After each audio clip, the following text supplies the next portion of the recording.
ক'লা ধন আচলতে হয় কি?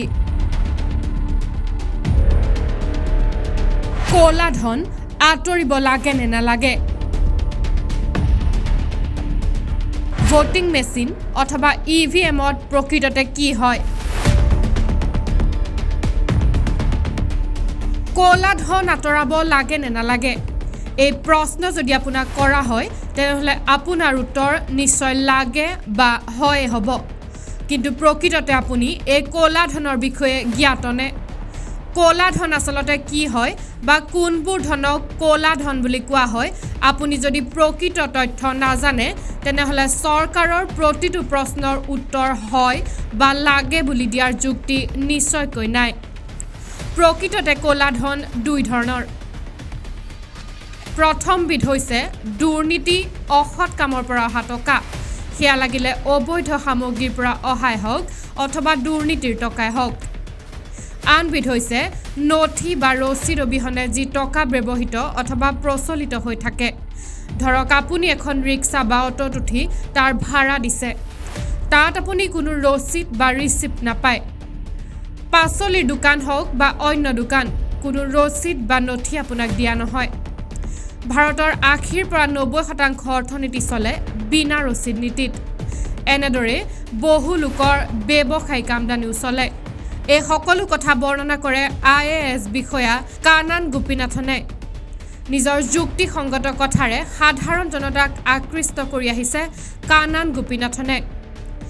EVM অথবা ভোটিং মেচিন সন্দৰ্ভতো গোপীনাথনে বৰ্ণনা কৰে যে প্ৰথমে ভোট দিওঁতে বেলট ইউনিটত দিয়া ভোট প্ৰথমে গৈছিল কণ্ট্ৰল ইউনিটত। সাধাৰণ জনতাৰ মনত এটা সন্দেহ ৰৈ গৈছিল যে ভোট দিয়াৰ পাছত সেই ভোট যে প্ৰকৃত চিহ্নতে গৈছে তাৰ কি প্ৰমাণ আছে?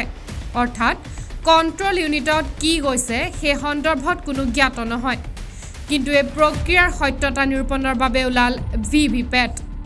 এই VVPAT থাকে বেলট ইউনিট আৰু কণ্ট্ৰল ইউনিটৰ মাজত। বেলট ইউনিটত কি চিহ্নত চিন দিয়া হয় তাৰ প্ৰতিচ্ছবি ওলায় VVPATত। কিন্তু VVPATৰ পৰা কণ্ট্ৰল ইউনিটলৈ প্ৰকৃততে কি যায় সেয়া এতিয়াও কাৰো জ্ঞাত নহয়। আচলতে VVPATে যি কয় সেয়াই যায় মূল কণ্ট্ৰল ইউনিটলৈ আৰু কণ্ট্ৰল ইউনিটৰ তথ্য ভোটৰ প্ৰকৃত ফলাফল। মূলতঃ বেলট ইউনিটত আপুনি কি চিহ্নত ভোট দিয়ে সেয়া মূল কথা হোৱাতকৈ মূল কথা হৈ পৰে VVPATত কি প্ৰতিচ্ছবি ওলায় সেয়াহে। EVM তথা ভোটিং মেচিনৰ বিষয়ে এই তথ্য সাধাৰণ জনতাৰ সন্মুখত ব্যক্ত কৰে IAS বিষয়া কানান গোপীনাথনে। এই বিষয়াগৰাকীয়ে এনেদৰে প্ৰশাসনিক দিশৰ বহু তথ্য সম্বন্ধে জ্ঞান দিয়া দেখা যায় সাধাৰণ নাগৰিকক। काला धन मिटाना चाहिए कि नहीं? हाँ या ना? भारत एक होना चाहिए कि नहीं? हाँ, वन इंडिया। घुसपैठियों को बाहर निकालना चाहिए कि नहीं? हाँ। देखिए, ऐसे सवाल आपसे पूछते हैं, आप जोर जोर से हाँ कहते हैं। जब आपसे पूछा गया कि काला धन मिटाना चाहिए कि नहीं और आपने जोर से बोला हाँ, सरकार क्या लेके आए? नोटबंदी। जब आपसे पूछा भारत एक होना चाहिए कि नहीं और आपने जोर से बोला हाँ, सरकार ने क्या किया? 370 हटाया। जब आपसे पूछ रहे हैं घुसपैठियों को बाहर निकालना चाहिए कि नहीं और आप उतना ही जोर से चिल्ला रहे हैं हाँ, तो सरकार ने क्या किया? NRC। तो सरकार कुछ नहीं कह रहे, आप सरकार से करवा रहे हो। क्योंकि इस तरीके से सवाल आपको पूछा जाता है कि आपको तुरंत लगता है इसमें एकदम चिल्ला के हाँ बोलना जरूरी है। उसके अलावा और कुछ हाँ या ना में ही जवाब, सारे जवाब देखेंगे आप, जितने भी कम्युनिकेशन है, जितने भी सवाल पूछेंगे आपको टीवी से दिखेगा, सारे सवाल हाँ या ना की ही होगी। ये होना चाहिए कि नहीं बताइए साथियों, तो आप बोलेंगे हाँ, और फिर वो करेंगे और आपको बताएंगे आपने तो हाँ कहा था। काला धन मिटाना चाहिए कि नहीं जब आपसे पूछा तो आप में से किसी ने ये नहीं पूछा कि काला धन होता क्या है? काला धन क्या होता है? किसी ने ये पूछा ही नहीं कि काला धन होता क्या है।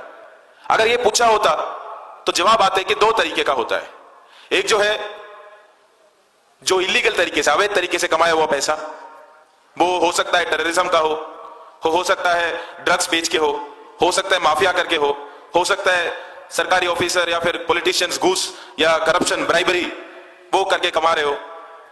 ये सारा जो है अवैध तरीके से कमाया हुआ पैसे, उसको कालाधन कहते हैं।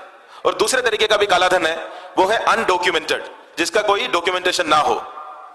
तो जैसे आप एक ऑटो रिक्शा पकड़ के जाते हैं और आप उसको 100 रुपया देते हैं, आपको कोई पर्ची नहीं देता। वो जो ट्रांसैक्शन है वो डॉक्यूमेंटेड ट्रांसैक्शन नहीं है। आप कहीं क्लिनिक जाते हैं तो वहां पे कई सारे क्लिनिक में आपको जो है कोई पर्ची नहीं मिलता। आप दुकान जाते हैं कोई पर्ची नहीं मिलता। कई सारे लोगों को जो रेडी पे सब्जी बेचते हैं वो पर्ची नहीं देता।